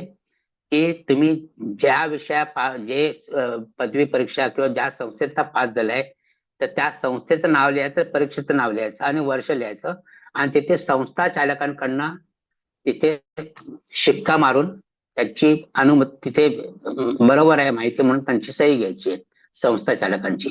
इथे प्रमाणपत्र जोडण्याची आवश्यकता नाही यावर्षी. इथे जे म्हटलंय झेरॉक्स सोबत जोडणे आवश्यक आहे, तर झेरॉक्स वगैरे यावेळेला काय जोडू नका. तर तुम्ही फक्त ज्या पदवी परीक्षा पास झाले, ज्या संस्थेतनं पास झालेले, तुम्ही आता ज्या संस्थेमध्ये 2 वर्षाचा 3 वर्षाचा अभ्यासक्रम पूर्ण करता, तर त्या संस्थेचा इथे संस्था चालकांचा सही आणि शिक्का इथे तुम्ही मात्र मारून घ्यायला, म्हणजे संस्था चालकांनी लक्षात ठेवा की त्यांनी ते तिथे संस्थेचा शिक्का मारावा. नंतर खालचा जो भाग आहे परफोरेटेड केलेला, तिथे सुद्धा परीक्षार्थीचं पूर्ण नाव आणि केंद्र इथे परीक्षार्थी क्रमांक तुम्ही लिहू नका, कारण तो वेगळा नंबर येणार आहे. फक्त परीक्षार्थीचं पूर्ण नाव आणि केंद्र लिहा आणि परीक्षेचे विषय इथे परत सिलेक्ट करा आणि इथे एक फोटो लावा तुमचा परीक्षार्थींना. आता याची मागची बाजू जी आहे ती सुद्धा महत्वाची आहे. त्याच्या मागच्या बाजूला परीक्षार्थींची स्वाक्षरी आहे वरती, ते मात्र फार महत्वाची आहे. परीक्षार्थ्यांनी स्वाक्षरी तिथे करायला पाहिजे स्वतःची. नंतर तिथे स्थळ लिहायचंय, कुठल्या तारखेला तुम्ही अर्ज दिलेला आहे त्याचा दिनांक लिहायचा आहे. परीक्षा शुल्काचा तपशील तिथे लिहायचा आहे, म्हणजेच 1200 अधिक 100 किंवा 300 अधिक 100 किंवा 600 अधिक 100 जे काय असेल ते, आणि परीक्षा शुल्क ते रुपये तिथे आलेलेच आहे. तिथे बँकेचं नाव, ड्राफ्ट, धनादेश देश क्रमांक वगैरे नाही लिहिलं चालेल, कारण काय तुमची संस्था तुमचा सगळ्यांचा मिळून एक तो देणार आहे, तिथे पेमेंट करणार आहे एकत्रितपणे. तर तुमचे जे पैसे आहेत ते तुम्ही संस्था चालकांच्याकडे जमा करायचे, संस्थेकडे जमा करायचे आणि संस्था एक स्वतंत्र त्याचा चेक देईल किंवा ऑनलाईन भरणा करेल त्याचा, ते संस्था चालक करतील. त्याच्यामुळे इथे तुम्ही इंडिव्हिज्युअली काही नाही लिहिलं तरी चालेल, फक्त अमाऊंट लिहायचे तिथे, परत दिनांक लिहायचा इथे. आणि खाली जे संस्थेचं किंवा आजीव सदस्याचं प्रमाणपत्र जे आहे हे संस्थेने भरायचं आहे. संस्थेने त्या परीक्षार्थींचं नाव व्यवस्थित लिहिलं पाहिजे, जे त्यांनी मागे लिहिलंय, मागच्या बाजूला लिहिलंय तेच नाव परत इथे संस्था चालकांनी इथे लिहावं. आणि यांनी ज्योतिषशास्त्री परीक्षेच्या दृष्टीने किती 2 वर्ष किंवा 3 वर्ष अभ्यास समाधानकारक अभ्यास केलेला असून सदर परीक्षेत बसण्याची अनुज्ञा द्यावी ही विनंती. आणि इथे संस्थेचं नाव आणि पूर्ण पत्ता, म्हणजे त्यांचं रबर स्टॅम्प जर असेल संस्थेचा तर रबर स्टॅम्प आणि त्यांचं पत्त्याचा रबर स्टॅम्प, नाव आणि पत्त्याचा रबर स्टॅम्प आणि संस्थेचा पदाधिकाऱ्यांची स्वाक्षरी तिथे आणि परत तिथे राऊंड स्टॅम्प संस्थेचा, एवढं तिथे मारणं आवश्यक आहे. हे सर्टिफिकेट मात्र जास्त आवश्यक आहे संस्थेकडनं, की संस्थेचं हे सर्टिफिकेट आहे. त्याच्यामुळे बाकीचे कागदपत्र आपण आता जास्त काही सबमिट करायची नाही आहेत. फक्त तुम्हाला हा नुसता प्रवेश अर्जच योग्य ती माहिती भरून संस्थेकडे सबमिट करायचा. संस्थेने सगळ्यांचे एकत्र करून त्याच्या पेमेंटचा डिटेल्स देऊन ते परिषदेकडे पाठवायचे किंवा वैद्यताईंच्याकडे त्यांच्या ऍड्रेसवरती तिथे परीक्षेचे अर्ज 30 ऑगस्ट पर्यंत पोहोचतील या यांनी पाठवायचे आहेत. आता खालचा जो भाग आहे तो कार्यालयीन उपयोग करता आहे, तिथे तुम्ही काहीही लिहायचं नाही. तर असा हा परीक्षार्थीचा फॉर्म जो आहे, परीक्षा फॉर्म, हा आपण अशा रीतीने भरायचा आहे. शांतपणे विचार करून तो फॉर्म तुम्ही भरा. आता ह्याच्याबरोबर बाकीचे जे फॉर्म आहेत त्याच्यामध्ये दुसरा जो फॉर्म आहे तो कुंडली संग्रहाचे मूल्यमापन या अर्थाचा एक फॉर्म आहे. तिथे सुद्धा हा जो फॉर्म आहे तर तुम्ही जर 150 कुंडल्या बनवणार, त्या 150 कुंडल्यांच्या बरोबर हा फॉर्म तुम्हाला परीक्षा केंद्रावरती आणायचा आहे. 150 कुंडल्यांच्या बरोबर. 150 कुंडल्यांमध्ये हा चिटकवू नका फॉर्म, हा फॉर्म वेगळाच ठेवायचा असतो. तिथे वरती परीक्षार्थी क्रमांक तुमचा जो नंतर देण्यात येईल परिषदेतर्फे, तर परीक्षार्थी क्रमांक तिथे टाकायचा आहे. आणि यामध्ये जे निकष दिलेले आहेत, म्हणजे जे 7 निकष दिलेले आहेत, ते तुम्ही त्या कुंडली संग्रहाचे जे कुंडली बनवणार, लग्न कुंडली आहे, नवमास कुंडली आहे, एखादी वर्ग कुंडली आहे, तर अशा ज्या कुंडल्या आहेत त्याच्यामध्ये हे सगळे निकष तुम्ही आहेत का त्याच्याकरता तुम्हाला माहिती दिलेली आहे. पहिला म्हणजे लग्न कुंडली पूर्ण मांडली आहे का, म्हणजे लग्न कुंडली व्यवस्थित तुम्ही भरलेली आहे का, लग्न कुंडली त्या 150 कुंडल्यांमध्ये 150 कुंडल्यांची. नंतर भावचलित कुंडली भावारंभ आणि भावमध्य यासह मांडली आहे का, नवमाश कुंडली मांडली आहे का, सर्व स्पष्ट ग्रह लिहिले आहेत का, जातकाची माहिती जसे नाव, जन्मठिकाण, जन्मवेळ लिहिली आहे का, जीवनातील महत्वाच्या घटना घडलेल्या किंवा संभाव्य नोंदल्या आहेत का. म्हणजे आपण म्हणतो ना, एखाद्या कुठल्या घटनेचा विचार करायचा आहे त्याच्यामध्ये आणि त्याचं विश्लेषण करायचं आहे. सगळ्याच घटनांचं विश्लेषण करणं आवश्यक नाही. जातकाच्या आयुष्यातली कुठलीतरी एक घटना घेऊन त्याचं विश्लेषण आपल्याला तिथे करायचं आहे. आणि वरील घटनांची ज्योतिषशास्त्रीय कारण नमूद केले आहेत का. हे जे 7 निकष आहेत त्यांच्याकरता प्रत्येकी गुण दिलेले आहेत खाली बघा. निकष क्रमांक 1, 2, 3, 4, 5, 6, 7 हे जे वरती 7 निकष आहेत त्या निकषाप्रमाणे तुम्हाला ती कुंडल्यांची संख्या भरायची आहे. समजा तुम्ही 150 कुंडल्या लिहिल्या असतील तर इथे सगळीकडे 150 हा फिगर येईल, तिथे अंक येईल. आणि निकष क्रमांक 1 जर केलेला असेल, म्हणजे लग्न कुंडली पूर्ण मांडली असेल त्याच्याकरता 5 गुण दिलेले आहेत. ते पण खाली दिलेले आहेत 5 गुण. तर जितके तुम्ही निकष याच्यात लावतील तितके हे कॉलम तुम्हाला तिथे भरायचे. समजा एखादं तुम्ही समजा नवमास कुंडली मांडलेली नसेल तर 3 नंबरच्या कॉलम मध्ये तुम्ही काही लिहिणार नाही जर नवमास कुंडली मांडली नसेल तर. किंवा 150 पैकी 100 कुंडल्यांमध्ये तुम्ही नवमास कुंडली मांडले, 50 कुंडल्यांच्या मध्ये मांडलेली नाही तर तिथे 100 कुंडल येतील. मग तिकडे 150 कुंडल तुम्हाला लिहिता येणार नाही. लक्षात आलं तुमच्या की जितक्या कुंडल्यांमध्ये हे निकष लागलेले आहेत ते निकष इथे आपल्याला लिहायचे आहेत आणि त्याप्रमाणे याचे गुण दिलेले आहेत. आणि मग गुणांची संख्या समजा 150 कुंडल्या गुणिले 5 म्हणजे 750 गुण पहिल्या निकषाला. असे सगळे जे गुण आहेत ना त्यास हे सगळे गुण इथे खालच्या इकडे ओळीमध्ये कॉलम मध्ये येतील आणि त्या गुणांची एकूण बेरीज तिथे येईल. ते एकूण बेरीज पण लिहायची आहे. किती होते ती एकूण बेरीज. कारण बघा ते 5, 10, 15 आणि 5, 20, 23, 3, 26, 4, 30 म्हणजे सगळे निकष जर एका कुंडलीमध्ये लागले असेल तर तुम्हाला एका कुंडलीचे 30 गुण मिळतात. म्हणजे 150 कुंडलीचे 4500 गुण तुम्हाला तिथे मिळतील. मॅक्झिमम जास्तीत जास्त 4500. आणि मग त्याप्रमाणे जितके गुण तुम्हाला मिळालेले आहेत तुमच्या याच्याप्रमाणे ते तिथे लिहायचे. त्याच्यावर तुमच्या शिक्षकांची संस्था शिक्षकांचे स्वाक्षरी आणि संस्थेचा शिक्का हे मात्र आवश्यक आहे तिथे मारून घेणं. जे विद्यार्थी ऑनलाईन क्लास करतात त्यांनी ही माहिती संस्था हे फॉर्म भरून त्यांच्या संस्था चालकांच्याकडे पाठवून त्यांच्याकडनं त्याच्यावरती स्टॅम्प मारून घ्यावा आणि त्यांना परत ते तिथे परीक्षा केंद्रावरती आणून देण्यास सांगावं. तिथे परीक्षा केंद्रावरती तुम्हाला किंवा तुम्हाला परत त्यांनी ते कुरिअर करावं. पण त्यांचं सही शिक्का इथे आवश्यक आहे. जे ऑनलाईन क्लास करतात ते.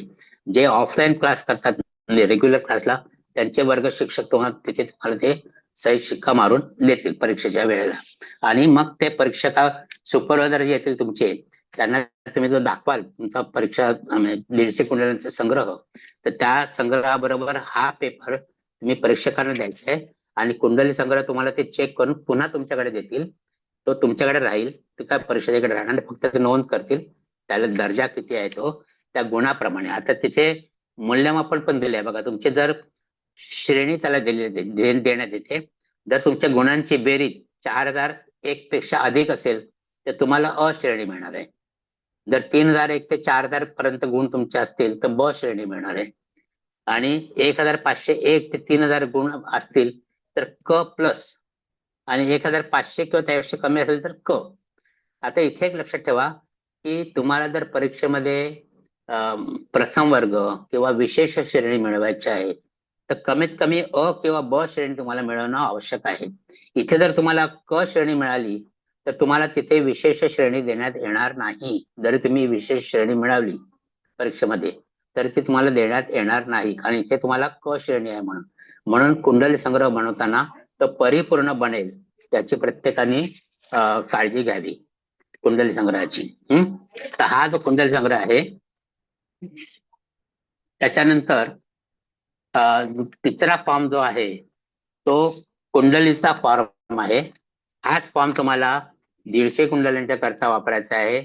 नंतर निबंधाच्या 15 कुंडल्यांच्या करता वापरायचा आहे आणि निबंध आपला फलादेशाचा स्वाध्यायाच्या 3 कुंडल्या आहेत, त्याच्याकरता सुद्धा हाच फॉर्म वापरायचा आहे. इथे बघा सगळी माहिती त्याच्यामध्ये दिलेली आहे. ही माहिती तुम्हाला सगळी भरायची आहे. त्याच्यामध्ये लग्न कुंडली आहे, राशी कुंडली आहे, निर्यन भावचलित कुंडली आहे. ही निर्यन भावचलित कुंडली मांडताना तुम्ही कुंडली भावारंभाने मांडली आहे की भाव मध्य पद्धतीने मांडली आहे, त्याचा इथे उल्लेख करणं आवश्यक आहे. म्हणजे दोघांपैकी एक कुंडली तुम्हाला ऑप्शन खोडायचं आहे आणि कोणत्या पद्धतीमध्ये तुम्ही कुंडली मांडली त्या पद्धतीने तुमचे परीक्षक ते चेक करतील. त्यावेळेला ते बघतील तुम्ही भावारंभाने मांडले की भाव मध्याने मांडले. खाली स्पष्ट ग्रह दिले आहेत, त्याच्यामध्ये प्रत्येक ग्रह आहे, राशी अंश कला विकला आहे, नक्षत्र चरण दिले आहेत, कोणत्या नक्षत्र आहेत, कोणते चरण आणि बाल्यादी अवस्था कोणती आहे ही पण माहिती तुम्हाला सगळी भरायची आहे.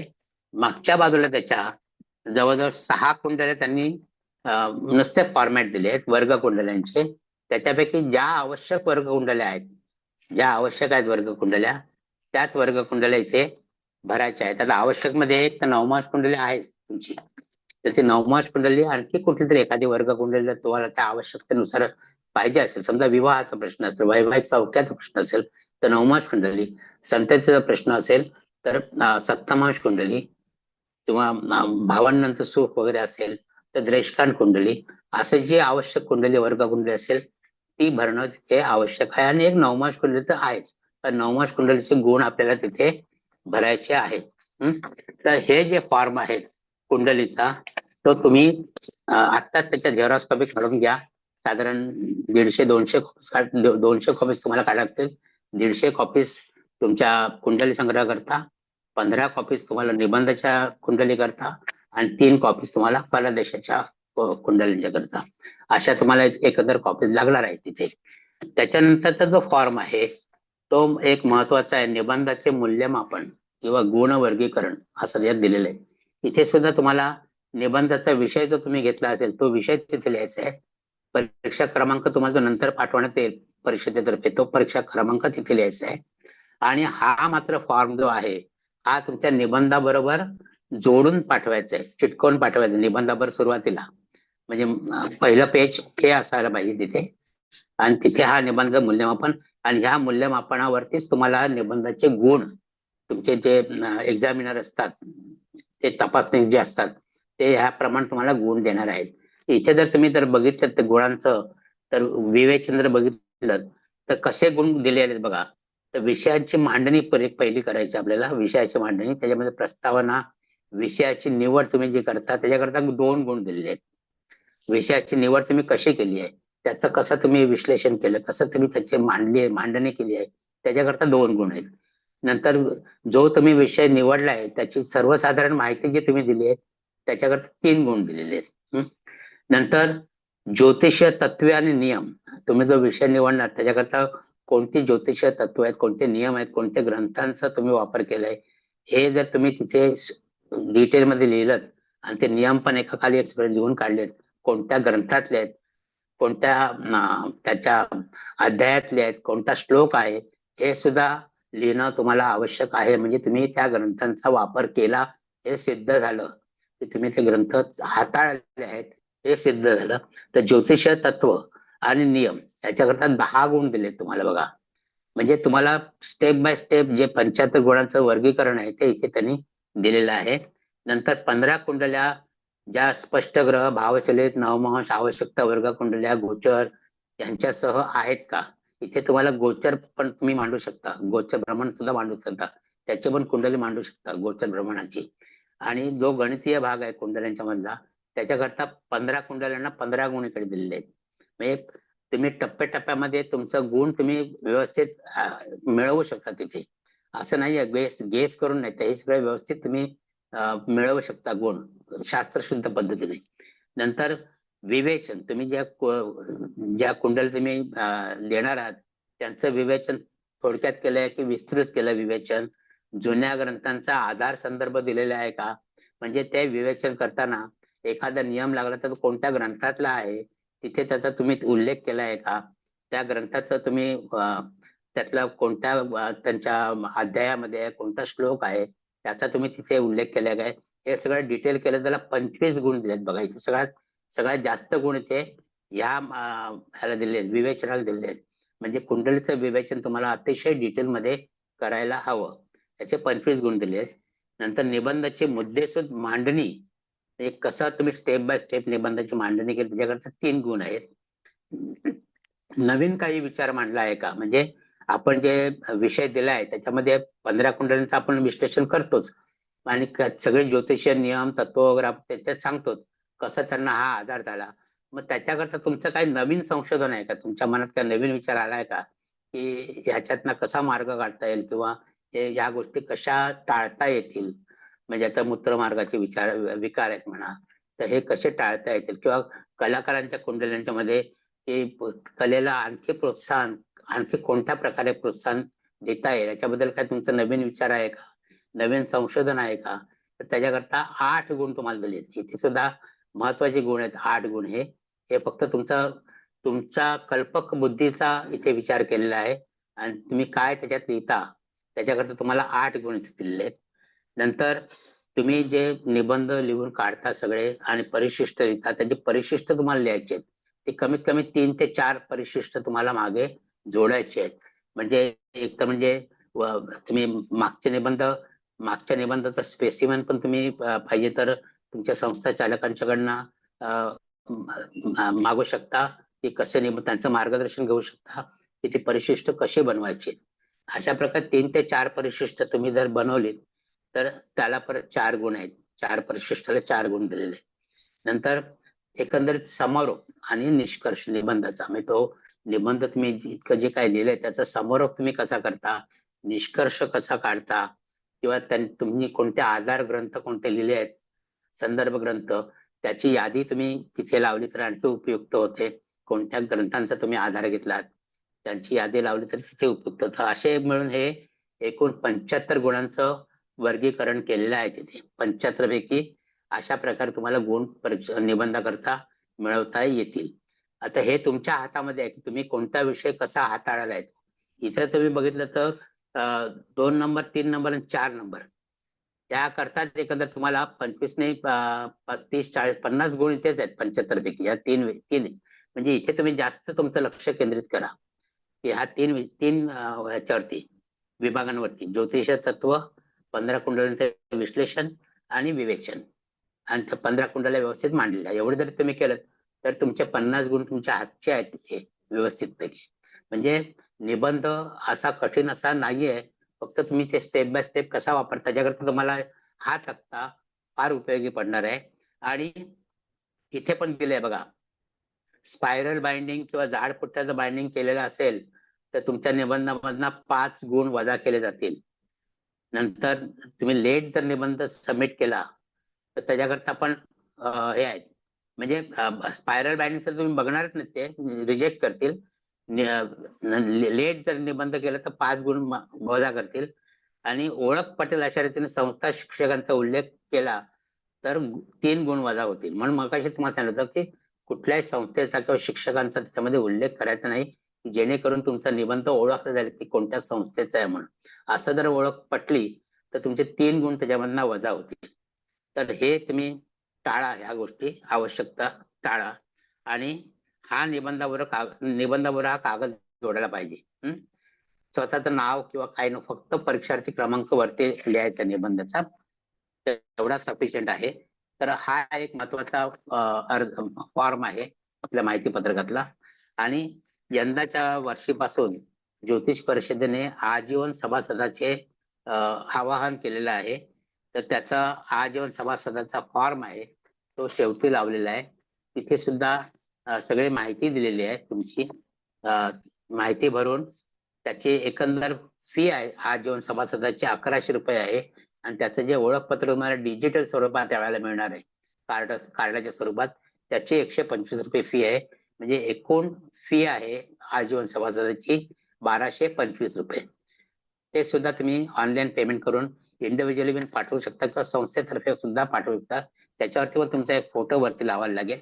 आणि फोटो लावताना मात्र तुमचे लेटेस्ट फोटोग्राफ आहेत ते लावा. कोणते जुने वगैरे फोटो काम चालव म्हणून लावू नका, कारण हे फोटो तुमची ओळख आहे, हे कायमचे आमच्या रेकॉर्डला राहणार आहेत. किंवा प्रमाणपत्रावरती म्हणजे प्रवेश अर्जावर तुमचे जे फोटो असतील तोच फोटो तुमचा प्रमाणपत्रावरती येणार आहे हे लक्षात घ्या. त्याच्यामुळे फोटो लावताना जरा चांगल्या कंडिशन मधले व्यवस्थित स्पष्ट दिसतील असे फोटो लावा. नाहीतर आधार कार्डवरती असतात तसे फोटो येऊ नयेत असं आम्हाला असं वाटतं की चांगले फोटो तुम्ही त्याच्यात लावावेत. आणि हे सगळे फॉर्म व्यवस्थित भरून खाडाखोड न करता तुमच्याकडनं भरून घेणं आवश्यक आहे. कुठलीही घाई करू नका. अजून फॉर्म भरायला बराच वेळ आहे. जर काही अडचण असेल तर तुमच्या संस्था चालकांचं मार्गदर्शन घ्या. ते तुम्हाला अवश्य मार्गदर्शन करतील आणि परीक्षेची जोमाने तयारी करा.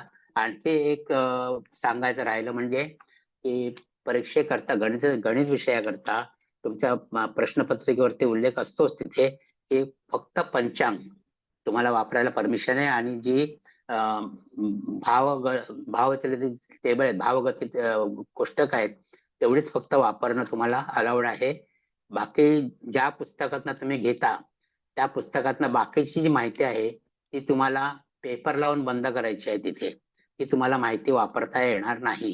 याचं तुम्हाला मार्गदर्शन तुमचे संस्था चालक करतील. कारण वेळोवेळी आम्ही दरवेळेला त्यांना ते सांगतो आहोत की ती पुस्तकं कशी बंद करायची. उदाहरणार्थ ज्योतिष सोबती पुस्तक जर तुम्ही वापरत असाल तर 221 पानापर्यंत तुम्हाला ते पानं वापरायला अनुमती आहे. त्याच्या पुढची पानं मात्र तुम्ही टेप लावून बंद करायचे किंवा स्टेपल मारून बंद करायचे. त्यानंतर घरी गेलं ते स्टेपल तुम्ही काढू शकता. तर असं हे नवीन आहे. जर तुम्हाला त्यात काही अडचण असेल तर तुम्ही परीक्षकांना विचारलं तर चालेल किंवा तुमच्या संस्था चालकांचं मार्गदर्शन घेतलं तरी चालेल. परंतु ही मात्र बाब आहे. आणि गणिताच्या पेपर करता कोणतीही कोष्टक तुम्हाला आणायची नाहीये. जे काय आवश्यक कोष्टक आहेत ती परिषदेतर्फे तुम्हाला उपलब्ध करून दिली जातील तुमच्या सुपरवायझरच्या थ्रू. तर कोणतेही स्वतःच्या संस्थेने दिलेली कोष्टक किंवा काय अशी कोणतीही तुम्हाला वापरायला अनुमती नाही आहे. जी कोष्टकं जी लागतात, आवश्यक कोष्टक लागतात गणिताकरता, गणिताचे पेपर करता, ती परिषदेतर्फे तुम्हाला उपलब्ध करून दिली जातील. मला वाटतं आपण सगळ्या माहिती घेतलेल्या इथे. आणखी जर कोणाला काही शंका असेल तर त्यांचं शंका निरसन करायला मी तयार आहे. ज्यांना कोणाला शंका असेल त्यांनी विचारावं. सर मला एक विचारायचंय. मी स्वतः अपंग आहे म्हणजे तर ते सर्टिफिकेट जोडायचंय ते या फॉर्मवर जोडू का? हो, त्या फॉर्मवर जोडा सर्टिफिकेट जोडायचं. आणि आणखी बरा एक मुद्दा आहे, जे वरिष्ठ नागरिक आहेत 60 वर्षाच्या वरती त्यांनी सुद्धा जन्मतारीख लिहिल्यानंतर वरती तिथे वरिष्ठ नागरिक असा त्यांनी उल्लेख करावा. म्हणजे त्यांना 15 मिनिटं जास्त मिळतात. तुम्हाला अपंगत्व म्हणजे जर पेपर लिहिण्याला जर प्रॉब्लेम असेल तर तुम्हाला मदतनीस दिला जाईल तिथे.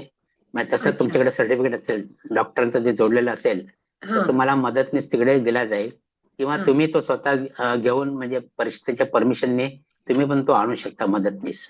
असं तसा नाही मिळाला म्हणून तर विचारते मी. कारण मला पॅरालिसिसचा अटॅक आहे ऑलरेडी. म्हणजे लिहिण्याचा प्रॉब्लेम आहे का? लिहिण्याचा प्रॉब्लेम आहे का? हा, डाव्या हाताने लिहिते तर ते हळू लिहिते म्हणजे मी फास्ट लिहिता येत नाही. मग तुम्ही लेखनिक तुमचं आणू शकता. तुमच्या बरोबर लेखनिक आणू शकता तुम्ही तुमचा. पण त्याचं अक्षर वेगळं येणार ना, मग परत मी लिहिलेलं वेगळं. नाही, त्या केस मध्ये तुमचं सर्टिफिकेट जोडलेलं असतं ना अपंगत्वाचं, तर तिथे ते कन्सिडर करणार तुमचं ते. कारण निबंध वगैरे सगळे मी लिहिणार आहे अगोदरचे. बरोबर आहे. हो, हरकत नाही. पण तिथे तुमचे जे सुपरवायझर आहेत ते तिथे नोंद घेतील की लेखनिक आलेला आहे, लेखनिकांतर्फे पेपर लिहिलेला आहे असं ते नोंद घेतील. म्हणजे तिथे काय प्रॉब्लेम येणार नाही. आणि बाकी जे 60 वर्षाच्या वरती आहेत त्यांनी वरिष्ठ नागरिक असा त्यांचा उल्लेख करायला पाहिजे पेपरवरती. त्यांना 15 मिनिटं जास्त मिळतो वेळ प्रत्येक पेपरला, म्हणजे फरादेश आणि गणिताच्या पेपरला. आणखी कोणाला काही शंका? हॅलो सर, बोला. नमस्कार.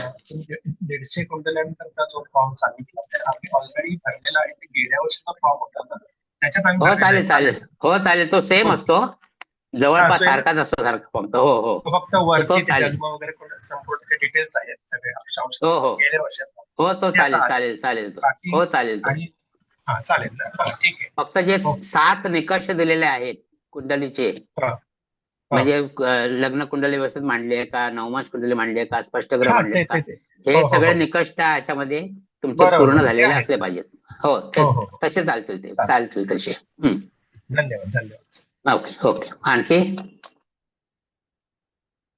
सर वेस्टर्नच्या लोकांसाठी एखादं केंद्र वेस्टर्नला नाही का येऊ शकत नाही, असं? वेस्टर्नला नाही हो. कारण काय, इथे ज्या संस्था आहेत संलग्न, त्या सगळ्या सेंट्रल लाईन वरतीच आहेत. हा हा ते माहिती आहे. मी म्हटलं एकदा हो हो. विचारून बघू. ओके, नाही. Thank you sir. हो हो. आणखी कोणाला काय विचारायचंय?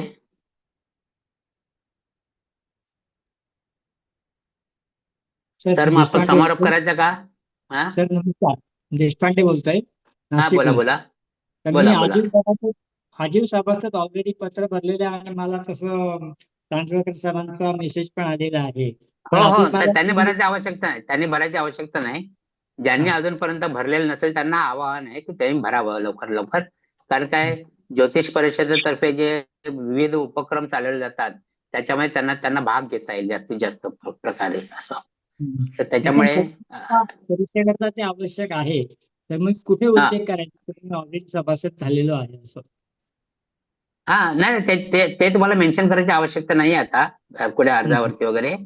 पण हम्म. तुम्हाला त्याचा आय कार्ड मिळणार आहे, म्हणजे आता मिळतील, त्याची प्रोसेस चालू झालेली आहे त्याची. आता बरं. ते तयार होत आहेत सगळे, तुम्हाला मिळतील थोड्याच दिवसात. हा, ज्यांनी अं, ऑलरेडी भरलेले आहेत फॉर्म त्यांची ओळखपत्र तयार होत आहेत आता, आणि ते मिळतील त्यांना. माझा अजून एक धन्यवाद. क्वेश्चन आहे सर, सॉरी हो, मी बोला. परत कधी नाही, की हरकत ते नाही, बोला बोला. सर्टिफिकेट ससूनमधनं हवंय, म्हणजे मी पुण्यातच राहते, ससूनचं हा, हवंय का इतर डॉक्टरांचं चालणार आहे? तुमचे जे म्हणजे रजिस्टर्ड डॉक्टर आहेत त्यांचं हा, चालेल. ससूनचं असेल तर उत्तम, अच्छा, ससूनचं असेल तर उत्तमच. Okay okay okay. हो हो.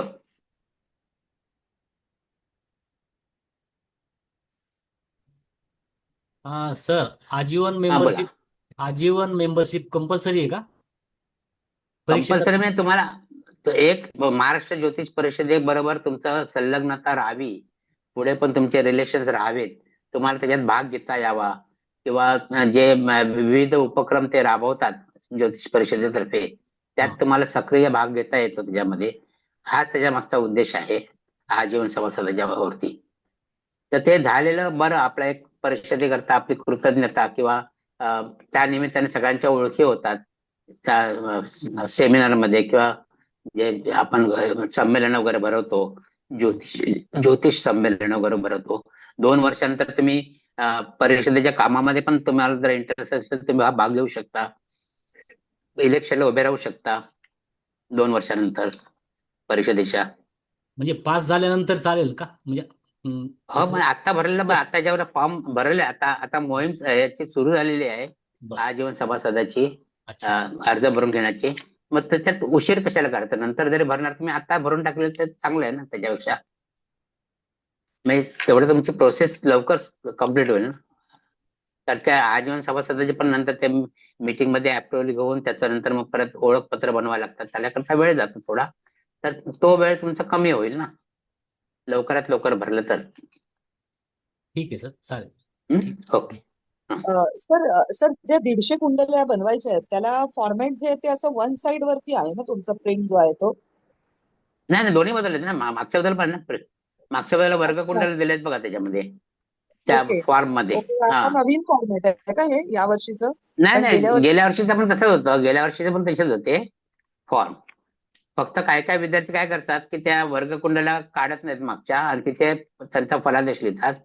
तर त्याच्याऐवजी वर्ग कुंडली तर तुम्ही तिथे एखादी लिहिली, कारण ते नवमास कुंडली पुढच्या बाजूला नाहीये बघा. नवमास कुंडली तुम्हाला ते मागच्या बाजूलाच लावावी लागेल ना. जो कुंडलीचा फॉर्म आहे त्याच्यामध्ये लग्न कुंडली आहे, निर्यन भावचलित आहे, आणि राशी कुंडली आहे. त्याच्यामुळे नवमास कुंडली तुम्हाला तिथे पुढच्या बाजूला नाही, तर मागच्या बाजूला तुम्हाला नवमास कुंडली भरायला लागणार आहे ना. त्याच्यामुळे नाही, तो एक तर तो तिकडे ते फॉर्म त्याचे दिले. नवमास कुंडलीचे मार्क तुमचे जातील ना. नॉर्मल कुंडली म्हणजे आहे त्याच्यामध्ये. 150 कुंडल्यांचे आपण 150 फॉर्म असणार, म्हणजे 150 पानं असणार, बरोबर ना? हो, 150 पान असतात. ओके हो, ओके. आणि तुमचं विश्लेषण, थोडं विश्लेषण त्याच्यामध्ये शॉर्ट मधलं हा म्हणजे त्याचं, पण ते ते पण तुम्हाला लावायचं. पाठीपुढे करून होऊन जाईल ना ते हो पाठीपुढे होऊन करून. जाईल होऊन जाईल होऊन जाईल होऊन जाईल ओके, होऊन जाईल थँक्यू सर, हो thank you very okay much. Okay sir ते एक ज्योतिष अभ्यासक मंडळ नाशिकचा फॉर्म होता तो 150 कुंडल्यांसाठी तो चालेल का? हा हो चालेल चालेल चालेल चालेल ना? हम्म? त्याच्यात आम्ही हो हाताने काय पाहिजे काय तर मागे नवमास कुंडली वगैरे काढू शकतो ना? हा हो मग नवमास कुंडली का काढा? तर नवमास हा. कुंडलीला गुण दिलेत 5 गुण आहेत हो नवमास सर. कुंडलीला हो त्याच्यामुळे सर. ते तुमचं 750 गुणांचं नुकसान होईल नाही नवमास कुंडली मांडली तर हम्म? चालेल चालेल. थँक्यू हो सर. ओके हा सर, हा हा बोला सर हे ज्योतिष हा जो निर्यन भावचलित कुंडली वगैरे हा जो 3 नंबरचा फॉर्म आहे हा मग हा कोणता आहे मग? कारण ते कोण 150 कुंडल्यांचं ते पुस्तकच आहे. नाही नाही 150 ते काय काय संस्थांनी पुस्तक तयार केलंय हा काय काय संस्थांनी पण ज्यांच्याकडे पुस्तक वगैरे नाही आहे तर ते हे फॉर्म वापरू शकतात अच्छा अच्छा, पण त्या फॉर्म त्यांच्यासाठी आहे. मध्ये हा त्याच्यामध्ये एवढी माहिती त्यांची आली पाहिजे आणि निबंध करता तुम्हाला ज्या 15 कुंडल्या लागणार आहेत आणि फलादेश हा हा स्वाध्याय करता 3 कुंडल्या त्याच्याकरता तुम्हाला हे अच्छा फॉर्म लागणारच आहेत अच्छा ओके नाही अच्छा, हा हा हा हा. आणि 150 कुंडल्यांकरता तुमच्या संस्थेने काय वेगळी काय फॉर्म केले असतील पुस्तकं केली असतील हो हो तर ते वापरले तर चालतील ना जर नसतील चालेल. केलेली तर हे फॉर्म वापरले तरी चालतील असं आहे. अच्छा आणि मग हे 15 आणि 3 18 साठी मग हे वापरायचं आहे का? हो 18 साठी तर हे वापरायला लागणार तुम्हाला 18 कुंडल्यांची करता अच्छा, म्हणजे मग 18 आठ- कुंडल्यांचं याच्यातच करायचं सगळं आहे ना? हो हो हो 18 कुंडल्यांचं अशाच फॉर्मॅटमध्ये तुम्हाला त्या 18 कुंडल्या पाहिजेत तिथे अच्छा आणि आणि मग विश्लेषण मात्र त्यांचं वेगळं येणार आहे विश्लेषण वेगळ्या पेजवर येईल त्यांचं अच्छा मग त्यासाठी निबंधामध्ये आणि हा हा हा, मग त्याचा एक स्पेशल पेज घ्यावा लागेल मग. हा स्पेशल पेज घ्यावं लागेल तर 150 कुंडल्यांमध्ये तुम्हाला त्रोटक विश्लेषण लिहायला लागतं इथे मात्र हा तुम्हाला डिटेलमध्ये लावावं लागणार आहे कारण नियम सांगावे लागणार आहे त्यांचा रेफरन्स द्यावा लागणार आहे त्याच्याकडे तुम्हाला हा. वेगळ्या शीटवरती तुम्हाला 1 ते 2 पानाचं तिथे विश्लेषण लिहायला पाहिजे प्रत्येक कुंडलीला तेवढं तुम्हाला डिटेलमध्ये लिहायला पाहिजे कारण त्याचे मार्क आहेत तुम्हाला हम्म? मग मागे ह्या ज्या वर्ग कुंडल्या 6 दिलेल्या आहेत त्या सर्व हा. करायच्या आहेत का? आता 6च्या 6 लिहिण्याची आवश्यकता नाही ज्या आवश्यक आहेत त्यात तेवढ्याच फक्त लिहायचे हा ठीक ठीक. हा ज्या आवश्यक आहेत त्यात लिहायच्यात फक्त सर हम्म? एक विचारायचं होतं. हा बोला हा बोला काय विचारायचं होतं हॅलो सर, हे 15 कुंडल्यांना हा 15 आपण तुम्ही जो फॉर्मॅट दिला तो लावला आणि हो प्लस त्याचं 2 विश्लेषण तर 45 पेजेस होतात ना मग? हा 45 पानं हेच झाले ना म्हणजे तुम्हाला एकंदर 80 ते 100 पानापर्यंत करायचं आहे म्हणून ते आता ओके.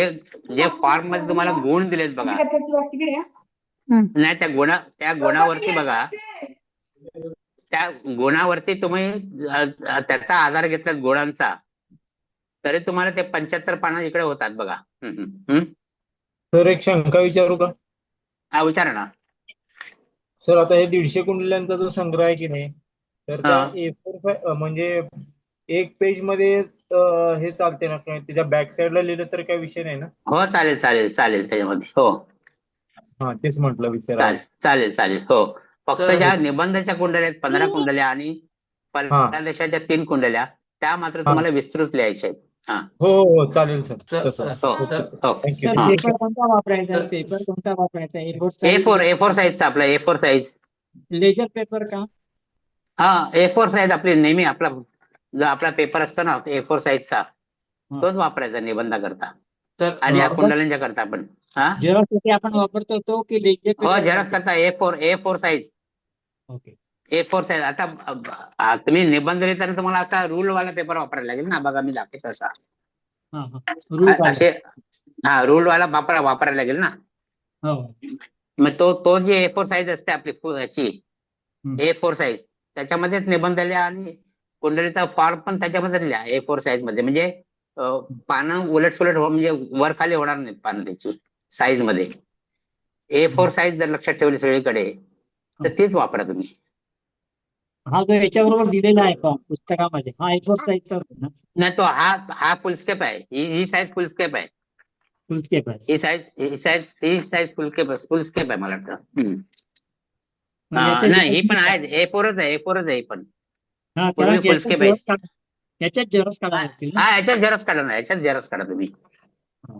याच फॉर्मॅटचे झेरॉक्स काढा तुम्ही एक प्रश्न आहे हा रिपीटर विद्यार्थ्यांसाठी कुंडली संग्रह आणण्याची गरज नाही ना दीडशे कुंडल्या हो, नाही आणायला पाहिजे. रिपीटर विद्यार्थ्यांनी पण जो गेल्या वर्षी त्यांनी तो तपासून घेतलेला कुंडली संग्रह. नाही, तसं नाही. मी काय म्हणतो 2 विषय आलेत, फक्त गणित विषय राहिला असेल तर.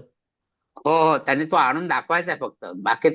बाकीचा फॉर्म वगैरे काय भरायची आवश्यकता नाही त्यांना.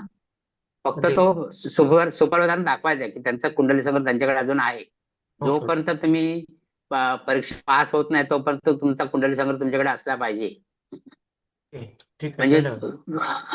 म्हणजे तुम्ही जर एक विषय घेऊन जरी बसलात तर त्या विषयाला तुम्ही येताना तो कुंडली संग्रह तुमच्या सोबत आणा.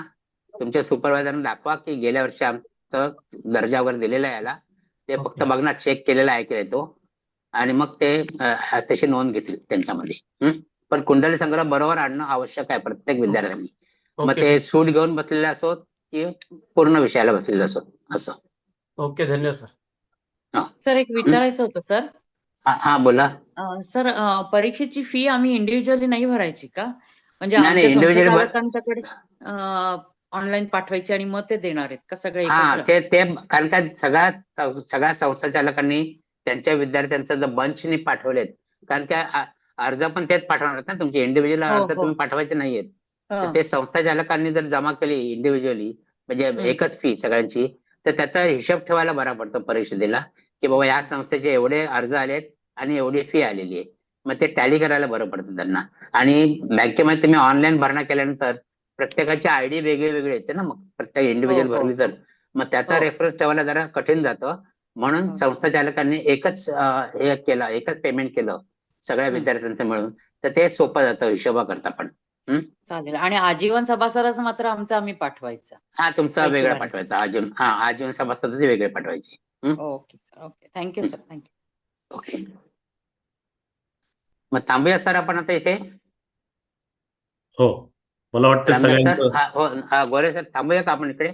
सगळ्यांच्या शंका झाल्या आहेत बहुतेक. सगळ्या झालेल्या आहेत. ओके. आणि सगळे विषय कव्हर झालेत का तुमच्या दृष्टिकोनातून सर? हो गोरे सर. हो, सगळं तुम्ही स्पर्श केलेलं आहे सगळ्यांना. हा म्हणजे काय राहिलेलं नाही ना आता आणखी? नाही. हा बर. ओके.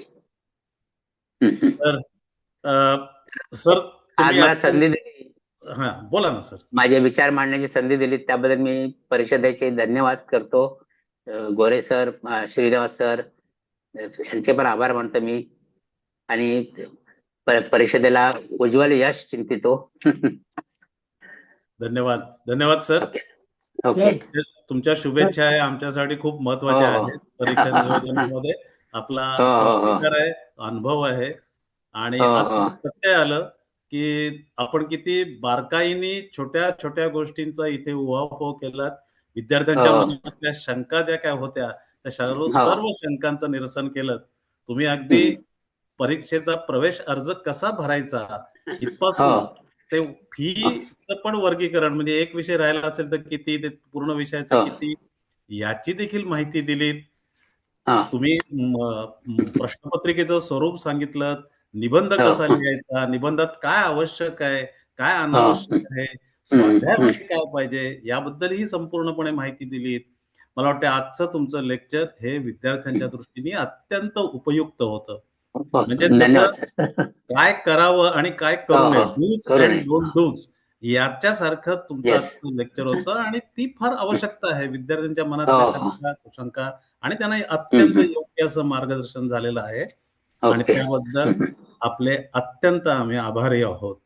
धन्यवाद सर. आज या व्याख्यानमालेमध्ये उपस्थित असलेले महाराष्ट्र ज्योतिष परिषदेचे अध्यक्ष माननीय चांदवडकर सर, ऑफकोर्स उपाध्यक्ष स्वतःच आजचे व्याख्याते होते. त्यामुळे त्यांचे, तसेच ज्योतिष परिषदेचे सर्व पदाधिकारी, परीक्षा विभागातील सर्व सभासद, वैद्य मॅडम आणि विविध संस्थांचे संस्थाचालक, शिक्षक, विद्यार्थी या सर्वांचे आजच्या या सत्रामध्ये सहभागी झाल्याबद्दल महाराष्ट्र ज्योतिष परिषदेची जी परीक्षा विभाग आहे त्याच्यातर्फे आपल्या सर्वांचे आभारी आहोत आम्ही. उद्याही असं सत्र होणार आहे आणि त्यालाही आपण सर्वांनी उपस्थित राहायचंय. ह्याच्यातून जास्तीत जास्त माहिती मिळते आणि ती या विद्यार्थ्यांच्या दृष्टीने अत्यंत उपयुक्त आहे. आम्हाला फीडबॅक मिळत आहेत लोकांकडून की फार मदत झाली, फार मदत होत आहे. तर कृपया त्याचा फायदा घ्या. ही एक संधी आहे. तुम्हाला चांगलं चांगलं ऐकायला मिळते, त्याचा तुम्ही फायदा घ्या आणि त्याच्यामुळे तुमचे गुण वाढणार आहेत. सर्व विद्यार्थ्यांना मी हे सांगू इच्छितो की सर्व विद्यार्थ्यांनी जे परीक्षार्थी आहेत त्यांनी यातल्या सर्व सूचनांचं पालन घ्या. आज चव्हाण सरांनी बहुमूल्य अशा सूचना केलेल्या आहेत आणि त्यांचा निश्चितच तुम्हाला फायदा होणार आहे. तुमचे मार्क त्याच्यामुळे वाढणार आहेत. तर या सर्वांचं आभार आणि आपण आता एक शांती प्रार्थना घेऊ आणि आजचा कार्यक्रम संपूया. ओम सर्वे भवन्तु सुखिनः सर्वे सन्तु निरामया सर्वे भद्राणि पश्यन्तु मा कश्चित् दुःखभाग् भवेत्. ओम शांति शांति शांति.